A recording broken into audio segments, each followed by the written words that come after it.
Good morning friends. आइए हम समझते हैं आज हाइड्रोजन स्पेक्ट्रम के बारे में। हाइड्रोजन परमाणु को तो हम जानते ही हैं, हाइड्रोजन परमाणु होता क्या है।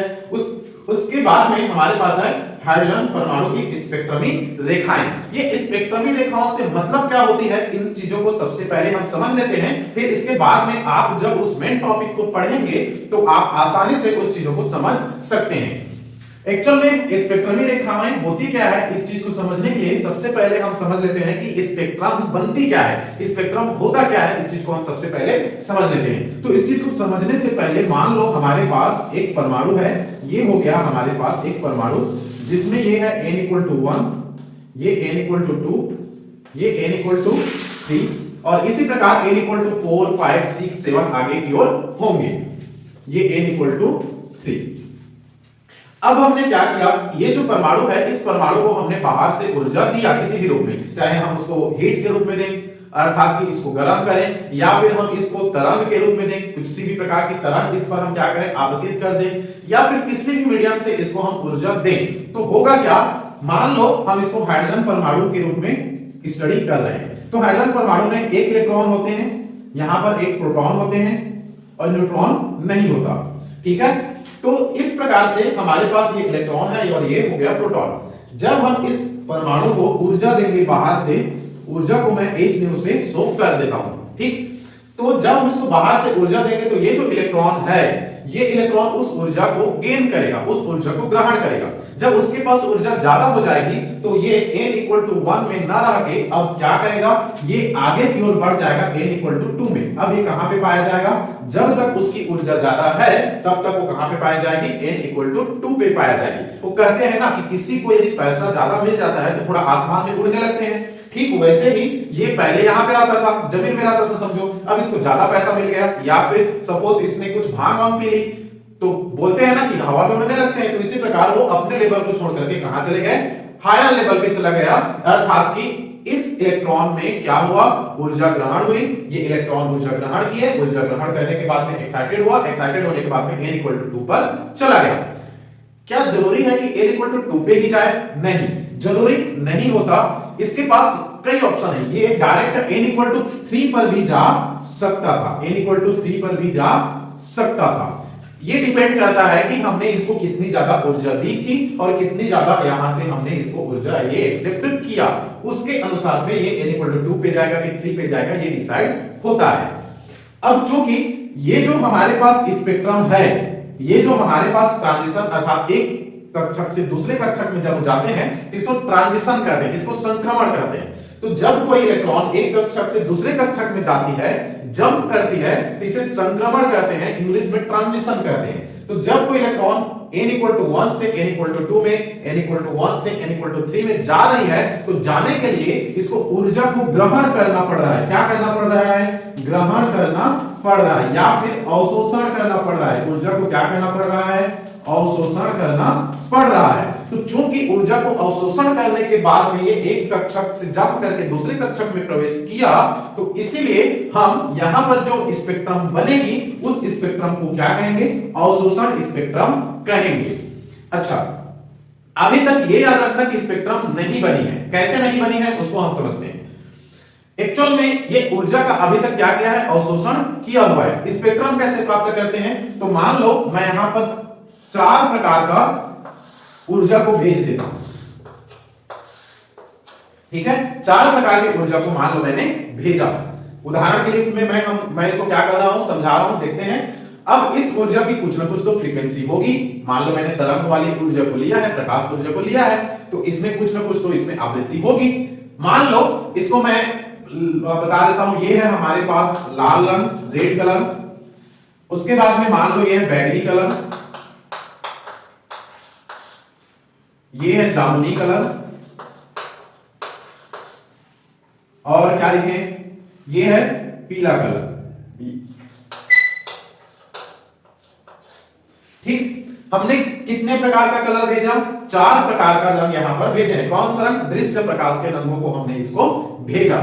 अब इस चारों रंगों को हम भेजते हैं, तो भेजने के बाद में होता क्या है कि ये इस इलेक्ट्रॉन के पास गया, जाने के बाद में अब मान लो कि ये जो इलेक्ट्रॉन है किसको ग्रहण कर लिया, तो इसने लाल रंग के जो कलर है इस लाल रंग के कलर को क्या किया, ग्रहण किया।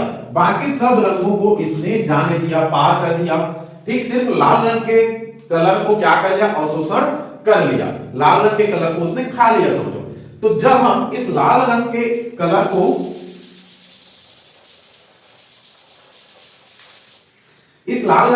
को हम पर्दे पे प्राप्त करना चाहें, या फिर जितना कलर हमने यहां पे भेजा है इन सबको यदि पर्दे पे प्राप्त करना चाहें तो पीला की जगह में यहां पे पीला रंग दिखाई देगा, जामुनी के कलर पर यहां पर जामुनी दिखाई देगा, बैगनी के जगह पर यहां पर बैगनी दिखाई देगा।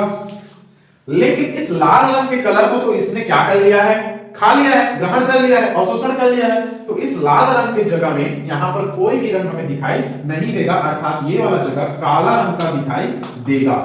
ठीक, काला का मतलब होता है कि उस जगह पर किसी भी प्रकार की ऊर्जा नहीं है, तो उस जगह पे हमें काला दिखाई देता है। तो चूंकि देखो हमें एक पर्दे पर रंगों का क्रम दिखाई दे रहा है, तो जब किसी भी रंगों को पर्दे पर एक साथ एक क्रम में जमा दिया जाता है तो उन सब चीजों को मिलाकर एक स्पेक्ट्रम कहा जाता है। ठीक, स्पेक्ट्रम क्या है, तो जब विभिन्न रंगों को पर्दे पर एक साथ देखा जाए या फोकस किया जाए तो उन सभी रंगों के समूह को हम क्या कहते हैं, स्पेक्ट्रम कहते हैं। तो यहां पर देखो जब लाल बैगनी जामुनी पीला रंगों को दिया गया, देने के बाद में किसको अवशोषण किया, लाल को अवशोषण किया। अवशोषण करने के बाद यदि इसको पर्दे पर प्राप्त किया जाए तो इसके जगह में हमें क्या मिलेगी, इसके जगह में हमें मिलेगी लाल रंग की जगह में काला रंग। तो चूंकि सभी रंगों को ये दिखा रहा है, बस लाल रंग को क्या कर लिया है, काला बता रहा है, इसका मतलब कि लाल रंग को अवशोषण कर लिया है। तो चूंकि अवशोषण कर लिया है इसीलिए इससे प्राप्त जो स्पेक्ट्रम हो रही है इसे हम अवशोषण स्पेक्ट्रम कहेंगे। अवशोषण स्पेक्ट्रम में हमेशा इलेक्ट्रॉन लोअर ऑर्बिट से हायर ऑर्बिट में जंप करता है, अर्थात n इक्वल टू नीचे के कक्षक से ऊपर की कक्षक में ये जंप करता है। तो इस प्रकार हमें अवशोषण स्पेक्ट्रम प्राप्त होती है।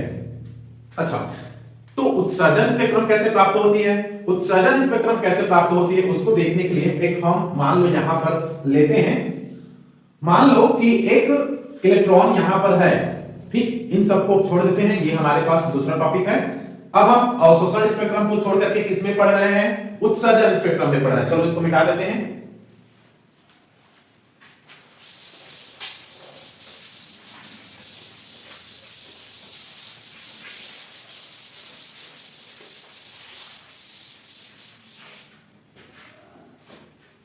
चलो अब हम क्या पढ़ेंगे, उत्सर्जन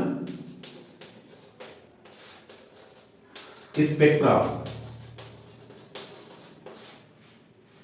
ठीक, उत्सर्जन स्पेक्ट्रम अब हम पढ़ने वाले हैं। तो उत्सर्जन स्पेक्ट्रम कैसे होता है, सेम एक परमाणु बना दिए, ये हो गया परमाणु, इस परमाणु में हमने 3 ऑर्बिट या 3 कक्षक बना दिया। उसी चीज को हम पहले समझ लेते हैं। अवशोषण स्पेक्ट्रम के दौरान हुआ क्या था कि यहां से इलेक्ट्रॉन जंप करके यहां पर वो पहुंच चुका था। अब यहां पर कोई भी इलेक्ट्रॉन नहीं है, ये जंप करके कहां पे पहुंच चुका था, यहां पर पहुंच चुका था। अब इसकी एनर्जी क्या है, अभी तक हाई है, इसकी एनर्जी ज्यादा है। जब ये अपने लोअर ऑर्बिट में अर्थात अपने पुराने या छोटे कक्षक में आना चाहेगा तो आने के लिए इसको करना क्या पड़ेगा, इसको अपनी ऊर्जा को त्यागना पड़ेगा। जैसे मान लो उदाहरण के लिए, ऐसे होता नहीं है पर मैं आपको समझाने के लिए बता रहा हूं कि इसकी ऊर्जा मान लो 50 है, इसकी ऊर्जा कितनी है 30 है, इसकी ऊर्जा कितनी है 10 है। अब ये जो इलेक्ट्रॉन है वो कहां पे है, 50 वाली ऊर्जा में है। तो 50 वाली ऊर्जा से जब वो 30 वाली ऊर्जा में आएगा तो इसको 50 को 30 बनाना पड़ेगा।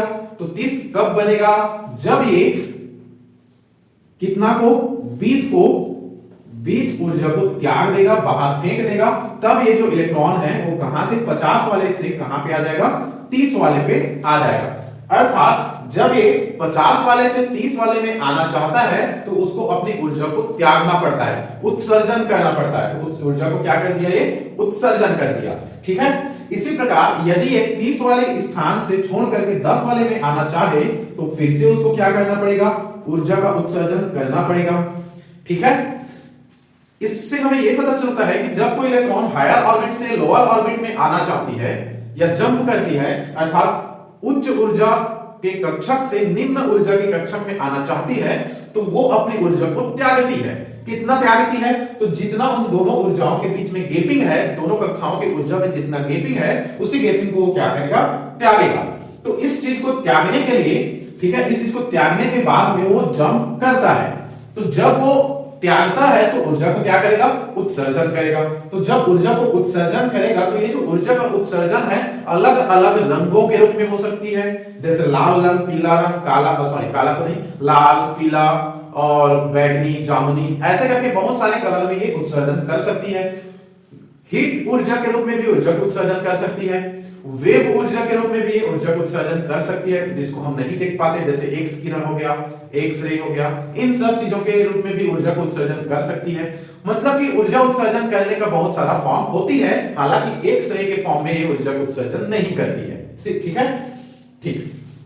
तो ऊर्जा का उत्सर्जन करने के कारण जो हमें पर्दे पर स्पेक्ट्रम प्राप्त होगा, रंगों के जो समूह प्राप्त होगा। कैसे? क्योंकि देखो ये एक स्थान से एक ऑर्बिट से दूसरे ऑर्बिट में जब ऊर्जा को एक ऑर्बिट से दूसरे ऑर्बिट में जंप किया तो ऊर्जा को क्या किया, त्याग दिया, ऊर्जा को एक्साइटेड क्या कर दिया, उत्सर्जन कर दिया। तो उत्सर्जन करने के कारण ये रंगों को, अलग अलग रंगों को बाहर निकालती है। इसी रंगों को जब हम पर्दे पे फोकस कर लेते हैं तो इसे हम क्या कहते हैं, उत्सर्जन स्पेक्ट्रम कहते हैं। क्यों उत्सर्जन? क्योंकि उत्सर्जन करने के कारण, किसकी उत्सर्जन, ऊर्जा का उत्सर्जन करने के कारण हमें स्पेक्ट्रम प्राप्त हुआ, तो इसी को हम क्या कहते हैं, उत्सर्जन स्पेक्ट्रम कहते हैं। ठीक है, इसी उत्सर्जन स्पेक्ट्रम को जब हम हाइड्रोजन के लिए पढ़ते हैं, किसके लिए, इसी उत्सर्जन को जब हम हाइड्रोजन के लिए पढ़ते हैं तो उसे हम हाइड्रोजन परमाणु की स्पेक्ट्रमी रेखाएं कहते हैं। ठीक, जब हम इस उत्सर्जन को,